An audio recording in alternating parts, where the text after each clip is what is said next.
1. Abstract class animal. This declares an abstract class named animal. In Java, an abstract class cannot be instantiated, meaning you can't create objects directly from it. It serves as a blueprint for other classes that extend it, which will provide specific implementations for any abstract methods defined in this class.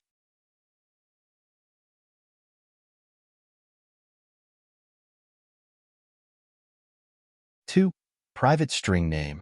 This line defines a private instance variable name of type string. Being private means this variable can only be accessed within the animal class. This variable is intended to store the name of the animal. 3. Public animal string name. This is a constructor for the animal class.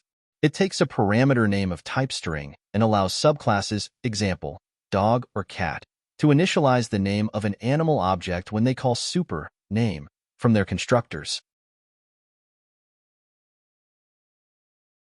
4. This.name equals name. Inside the constructor, this.name assigns the value of the name parameter to the instance variable name. Using this clarifies that we're assigning the value to the instance variable rather than a local variable.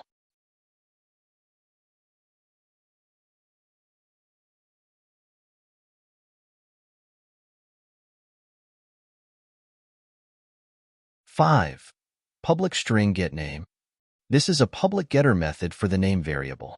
By defining this method, we provide a way to access the name variable outside the animal class, respecting encapsulation.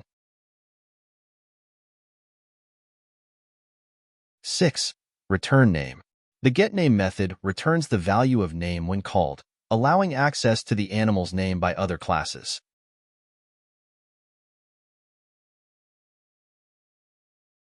7.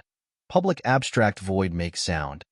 This is an abstract method, meaning it does not have a body and must be implemented by any non-abstract subclass of animal.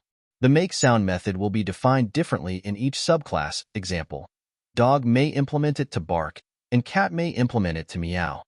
Defining this as an abstract method enforces that each subclass specifies its sound, providing polymorphic behavior.